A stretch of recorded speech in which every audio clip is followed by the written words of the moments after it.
Hey y'all, hey, welcome back to Soul Said Soul channel. And this is another soul chat. And I want to kind of talk to you guys because I did an episode this week talking all about faith during hard seasons. So I can only imagine right now, there are so many changes that's going on. I know everybody has their own story, they have their own thing that they're dealing with. And that just kind of made me really go into reflecting on my own process, my own path. And I found myself like in this season, it's been extremely pivotal, okay, for me. And I've just been sitting here really trying to make sure that I expand into the person who I'm becoming. One of the biggest things for me right now is I do not want to repeat patterns, because this ain't the first time I've had a hard time, but this is the first time that I've been conscious enough to lean into what that experience is trying to do and not necessarily try to control it as much. And so as I'm reflecting on everything that I've been through up until this point, I'm starting to look at the patterns of my life, and I'm like, you know what? A lot of my past, I was pretending that everything was okay. And what I mean is, there's a difference in pretending that everything is okay and actually having like a positive mindset. A positive mindset is looking at the obstacles that's in front of it, not acting like it's not there, but looking at those obstacles that's in front of it and knowing that just because I can physically see you with my eye does not mean that this is going to be the final outcome. This is not the only part of the story that I'm going to be stuck with, that type of thing. Versus pretending that you're okay is not really acknowledging how something has made you feel, pushing it to the side just so that you can move on to the next thing. And I realize in a lot of my life, I have been pushing things aside, pushing emotions aside. One, I didn't feel like, you know, the vulnerability that it takes to just really be with myself and sit with myself, that was uncomfortable. And I felt like I was afraid that vulnerability, that word tearing me down, that the vulnerability would pull me into a deeper hole. And there was just a sense of fear around it, like, how am I going to get back out of this? Is it too much for me to process? Yada, yada, yada, yada. And now where I'm looking at myself and my process, I'm learning, I'm seeing so clearly how pretending that I've been okay for all of these years have actually impacted me way more than I wanted to admit. So, boom. I would really and truly move through my life avoiding a lot of things. And those very things that I've tried to push through and try to avoid, I'm now finding myself having to be revisited with those things, pulling back layers, going back to see like, what was this? Thinking back to years, like, how did I navigate through that at that point? What was holding me back? What was keeping me stuck in certain situations? Like looking at real specific situations in my life. Ooh, like I ain't got no clothes on. But what I've learned about pretending that I was okay was, one, I was never really truly okay. And two, I suppressed every single emotion on the inside of me to the point where I never dealt with it. It was more so like, you know how you got your clothes basket and you put those clothes in there, and I would deal with them winter time clothes when winter time come back around. Right now, y'all just gonna go get in a bucket to the side and push back. And I was doing a lot of that with my emotions. And what I'm understanding that I actually did at that time was really just like kind of set them for later versus going ahead and dealing with them, understanding them, and releasing them. So if you can just imagine, when you are pretending that you are okay when you're not really okay, somebody asks you how you're doing, how are you feeling, how are you handling XYZ. I know it's human nature for us to just, say I'm okay, try to keep people out your business and all of that. And I'm not saying just go and unravel everything you got going on to the next person, but at least an intimate conversation with yourself. Even if you noticed earlier when somebody asked me if I was okay, I'm really not okay. And it took them asking me that for me to realize that I'm not okay. The next step in that process is sitting with yourself in solitude, in privacy, whatever makes you feel most comfortable, and understanding what is the reason that I'm not okay, versus suppressing that emotion and just going with the fact that you said that you were okay.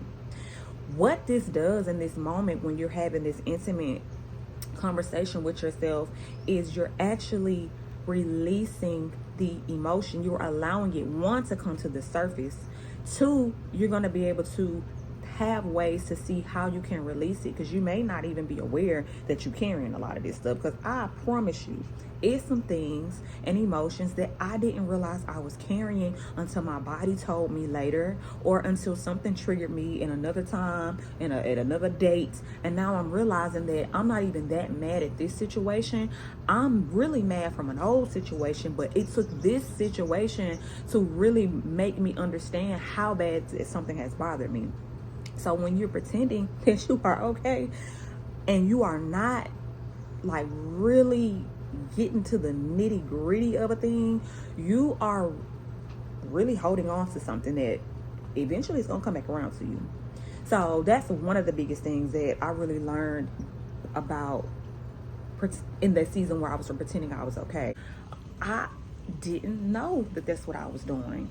I thought that by keeping a positive outlook, I didn't know how to separate positive outlooks from pretending. I thought that I was full on just doing positive affirmations and things like that to get me over through the rough times, but I never sat down to look at how an emotion was making me feel. Which brings me to my next point, which is when you are always pretending that everything is okay, you don't get an opportunity to really develop a relationship with how you process emotions or how your emotions make you feel.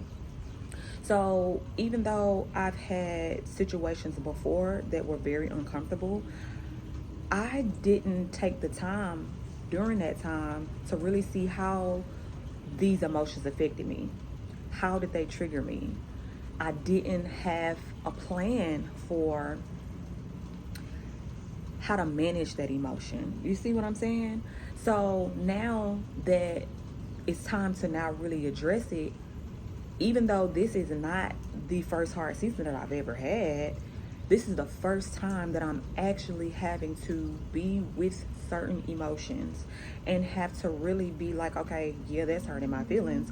And a lot of that is because it has been suppressed for so long that now the pain is intensifying. Like, it's every layer of every experience that you've had is now at the forefront, and it's like I'm here now, you got to address me. And so when you are in a place of trying to come into terms that you're actually not okay, emotionally, mentally, physically, financially, whatever that is, the first thing that you really want to do is to see how that makes you feel. What emotions come up? I know for me, emotions, they can be very sticky, because sometimes it can be hard to admit that we feel certain ways.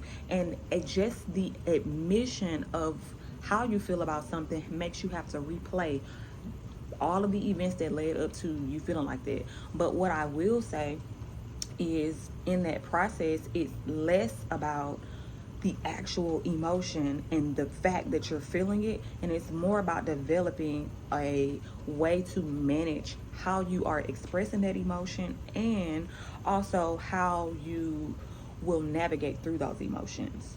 So just simply having anger, for example, you know that you feel the anger, and anger is, that's one of the ones where rage, and it's almost uncontrollable. But how do you develop a relationship with that emotion? Because you are human and you are going to be angry again. How can I figure out certain ways for me to be able to calm myself down in certain moments? How can I shift my perspective or my mind frame? And sometimes it's just about feeling the emotion. How can I allow my body to just feel the emotion enough that I can release whatever the energy is that is in me that is trying to come out, so that I do not suppress it? And suppressing emotions can go even deeper. That's how we get a lot of disease. That's how we get a lot of different body issues. And two, you are keeping these things inside of your nervous system. And if you don't develop a way to navigate through that, it's going to be very difficult for you when you really need to, or when you really want to. And I think I found myself in a place this year of really wanting to understand this emotion. Like, we finna be friends. We're not gonna be enemies. You're gonna come back, if not today, not tomorrow. I can expect, I'm not gonna be smiling and happy for like the next 5 years. There are gonna be times where there is gonna be some sadness, where there is gonna be some grief. And the biggest point of all of that is to make sure that I know how to handle when I do experience these certain things, versus pretending that I'm okay in the midst of them. Pretending that you're okay is also just kind of dismissing what you really feel on the inside. And what I'm learning as I'm developing this relationship with myself, and I'm really starting to understand me on a deeper level, is these different layers, they need my attention. And however I choose to develop that relationship, it has to be in a healthy space in order for me to really maintain the frequency that I'm in and what I'm putting out. And I do a lot of mindset work and energy work just on myself, just so that I make sure that I'm showing up as the best version of myself. But if we're not attentive to that, and we're always pretending that we are okay in certain situations, then it's very difficult for you to actually even know what's really going on. So I just want to challenge you in the season that you're in, whatever that is. This may be the best season of your life. That's great. The same way that you get to know anger, you get to know joy. That way you can bring more of it into your life. And as far as the lower negative emotions, you know how to manage them and not allow them to manage and control you. But if you haven't already, this week's podcast episode is going to be talking about managing, or not managing, but what faith has taught me during hard seasons. And of course, this topic here was one of the ones that I wanted to dive a little deeper in. But until next time.